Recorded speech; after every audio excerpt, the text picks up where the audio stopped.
Well, hello everyone. I am Matt Williamson. I am back home until Sunday. Sunday's going to be kind of a strange day. I'm just going to drive up, do a 3-hour radio show, drive back.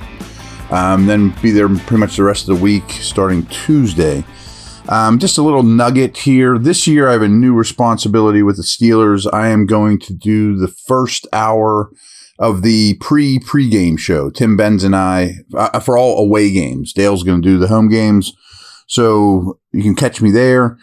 And then about an hour before the game, I do a call-in as well for the pregame show. And then I'm also going to watch the game from the studio. And those 2 away games, I'm going to host the postgame show, which call in if you want, you know. So going to be doing a lot of that kind of stuff. I'm going to do my best to get you guys a postgame podcast. It might be Saturday morning, though, depending on, how late I'm there. Sometimes you're there for that post-game show till 1 a.m., 2 a.m., whatever, by the time you get home. Anyway, tomorrow I'll do some things to look for, kind of go over my article this week. A lot of good feedback from you guys on that. But there's 2 things I want to talk to you guys about, and it's kind of around the division, to be honest with you. Sam Monson does really good work with PFF, and he was a guest on our Peacock and Williamson show a month or so ago, whatever. I'm a fan of how he approaches the game. And what he's been doing is going division by division with some far-fetched predictions, like things that are out there a little bit. I mean, he's not betting his reputation on it or anything like that, but I wanted to go through all the ones in the division, focus on the Steelers, of course, and then we're going to talk some D-line stuff in the second half of the show. So for the Ravens, these are his big, bold predictions, I think is what they call. Lamar Jackson will set a career-high PFF passing grade. I 100% agree. And you guys might not like hearing this, but I may put a couple bucks down on Lamar to win MVP. Yeah, I mean, I think this new system will work out well. There is a lot of doubt with it, but the receivers he's thrown to in his career are remarkably bad. And frankly, it's sort of front office malpractice. I mean, people forget he was on his rookie deal up until now, and the receivers they gave him in that situation aren't exactly Jamar Chase and T. Higgins, or even go get Amari Cooper and Elijah Moore, those type of things. So I am expecting a huge year from Lamar. I am targeting him very, very heavily in fantasy. Here's the second bold prediction. This isn't super bold, but Baltimore will sign a starting nickel cornerback before the season. Maybe. I'm not going to spend a ton of time on that one. Marlon Humphrey's their best defensive back. He can do both, but I do think he prefers the outside at this point. So that makes some sense. They're kind of a slot corner short at the moment. Now, this is something the Ravens would love, is David Ajabo,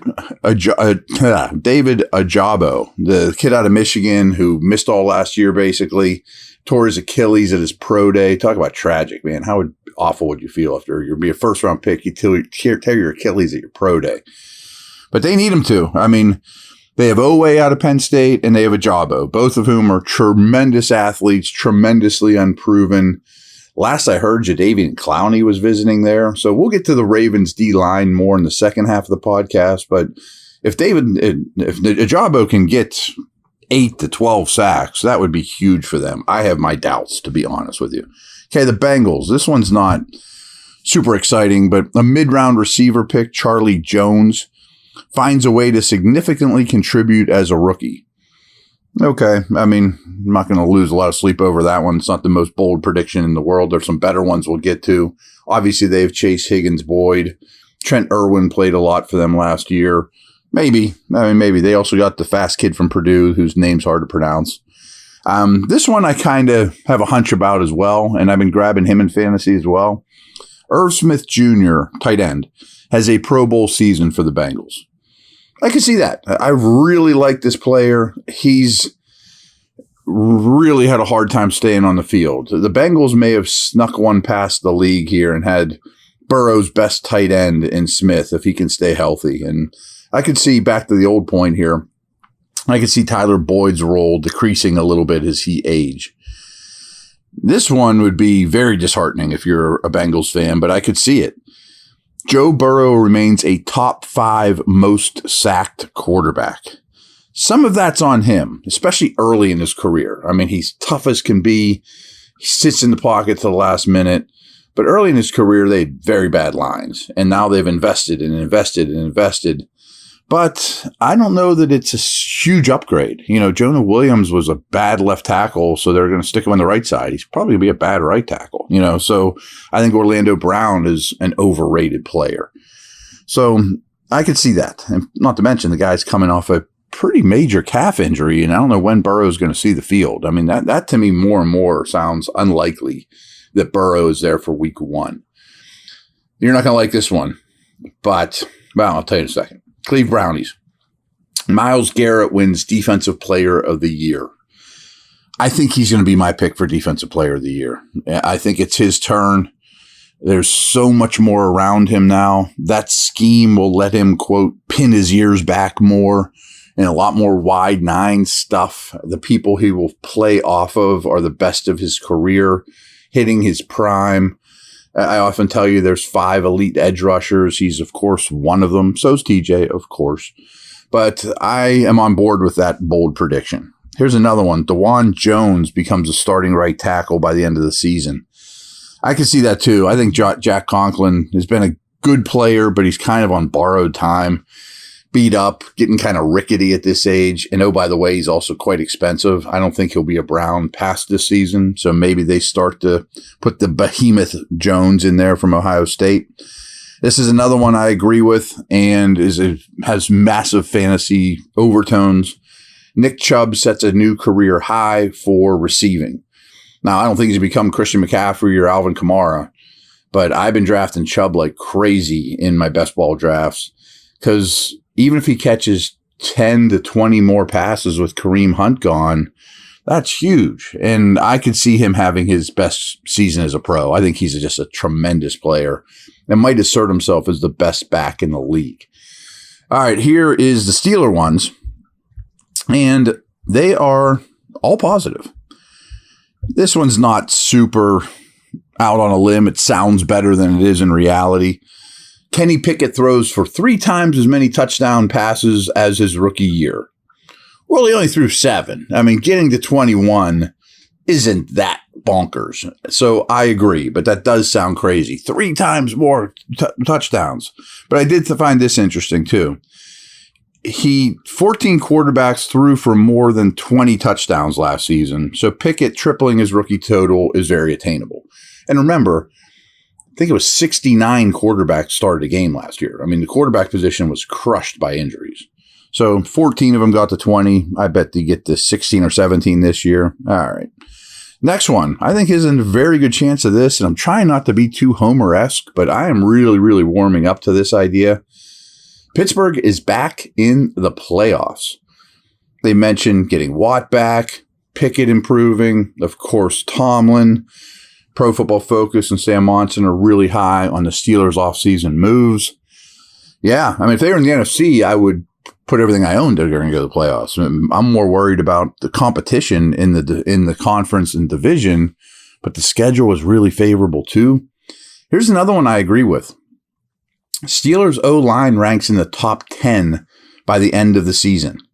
So after the start of the 2022 season, the Steelers' offensive line placed 30th in PFF's rankings. That group improved as the year wore on and ended up in the middle of the pack and finishing 12th by the final ranks. Then you had Jones. Of course, you had Salomalu. They're not going to stay as healthy there, of course. But I think this is a top 10 offensive line, and few seem to agree with me out there in the national media. I think there's a misconception that this is a liability. I don't think it is at all, and I also think it is very, very deep. So we can do some other stuff focused on the division, but mostly the Steelers in the second half here. Be right back.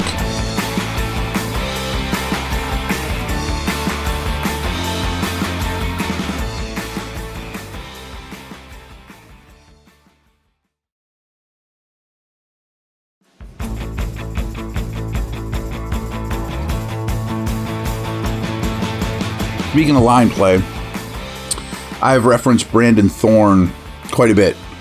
and I have tremendous respect for him. To me, Matt Harmon's the wide receiver guy. Brandon Thorne is the lineman guy, both defensive and offensive. And he put out his defensive line rankings, pass rushers. This is based off pass rushing. So he's counting TJ Watt as a lineman, as I told you a million times. He's not a linebacker. We're talking about guys that line up on the line of scrimmage on defense. So some pretty enticing things here. And again, I don't disagree. Elite pass rushing lines. He tiers them. Number one is the Cowboys. Okay. I mean, Lawrence, Parson, just use a first round pick on a nose. Number two, the team coming to town. And I just been writing a preview for Steelers Digest of the Niners game and found this little nugget that this won't shock you. Bosa was Defensive Player of the Year. They were at the top of the league of sacks that came from their edge guys, but really low from the interior. So what do? They go sign our old buddy, Javon Hargrave. So yeah, I can't fight you too much that the Niners are probably the second best pass rushing defensive front. But guess who's third? Yep, your Pittsburgh Steelers. And here is what Brandon had to say about the Steelers. Pittsburgh will remain in the top tier for the foreseeable future thanks to Cameron Hayward defying time and still dominating at 34 years old, while TJ Watt rejoins the lineup after suffering a season-ending pectoral tear, well, it wasn't season-ending, in last year's opener against the Bengals. Rounding out the unit's trio is Alex Highsmith, a potent cog in the machine with plus burst, a relentless motor, and a series of signature moves, including a deadly ghost technique and inside spin that he used to finish third overall in true sack rate last year. Let me stop right there just for a second. True sack rate is a stat accumulation, whatever, that Brandon created himself. And I don't know exactly how it works, but true sack rate measures the degree of difficulty of your sacks. Like, I know this isn't exactly how he does it, but if Alex Highsmith, they don't even block the guy, he comes screaming in, makes a sack, that gets like a 1 out of 10. Whatever it is. I mean, maybe it's 1 out of 3. I don't know his system exactly. Whatever. You're getting the idea. If he beats a double team and has tremendous, then he gets a 10 out of 10. You know what I mean? So he accumulates this sack rate as a true sack rate because fluky ones, everybody gets them, but really judges how good you are as a pass rusher. And again, Highsmith was third overall in this true sack rate metric last year. Now, I'm sure many of you know, and I have said this as well, his number of pressures isn't exactly where you want it. And pressures are a little stickier than sacks, but his degree of difficulty of sacks was quite high. So I'm a Highsmith believer. Here's how he mentions this here. After those three, the team is rounded out by a solid interior splash presence in Larry Ogunjobi, second-round pick Keanu Benton, a high-end rotational set of edge rushers in Marcus Golden, as well as Nick Herbig, forming a high-floor, high-ceiling 7-man rotation. Couldn't have said it better myself. He didn't even mention Leal, who I think could break out, but take a step forward. Just to round out the top tier, the Eagles, they had 70 sacks last year. The Jets. So that's it. Now, who else in the division, where do they stack up against the number 3 Steelers? Mentioned how excited I am about Garrett and those around them. Dalvin Tomlinson, Zadarius Smith, Ogaronko. They drafted, what's his name? The kid out of Missouri I liked as well. They come in at 11. Can't fight that too much. I mean, they're right behind the Chiefs, right ahead of the Chargers. The Bengals will be next on the list, but I keep scrolling. And they come in at 22, below average pass rushing defensive lines. So an interesting thing he says here, Sam Hubbard recorded a lot of pressures for the Bengals. But after he really studied them and did like his true sack rate stuff, he said a lot of those were off of scheme rather than skill. Where Highsmith was off of skill. That's Hendrickson. That's first round pick Miles Murphy, Hubbard, Joseph Asai, who kind of had a Calvin Austin-like year where a rookie missed the whole season because he got injured. Zach Carter, B.J. Hill, DJ Reader on the inside. But they came in 22nd. And, I mean, the defensive linemen in the league are sick. But it's a tough competition, but they're below average. You notice we have not got to the Ravens yet. I am scrolling, and they are in Tier 5. Pass rushing defensive line liabilities. And I've been saying this forever, so I'm kind of like happy he backed me up. I mean, we're talking about Owe and Ajabo, Tyus Bowser, Broderick Washington on the interior, who they just extended, and Justin Matabuke, who is probably the only consistent, rock-solid dude of the group. I'm a Matabuke believer. But they're really counting on Owe, Ajabo, guys like that are, real wild cards to create their pass rush. And making things worse for the Ravens in this regard, they're known as a crazy blitz team. And they were under Wink Martindale, who's now with the Giants. They're not anymore. It's a lot of simulated pressures. It's a lot of rushing for. I don't have the horses to do it. I skipped over this with the Niners, but, their week 1 opponent, very low blitz rate team. They rush 4, and they're better when they rush 4. The but they got Bosa and Hargrave and Armstead, et cetera, et cetera, et cetera. Ravens don't have the horses to pull that off. So that's my biggest concern with the Ravens this year. So hope you enjoyed it. Kind of went around the division, focused on the Steelers as always, did a couple different things. Over and out.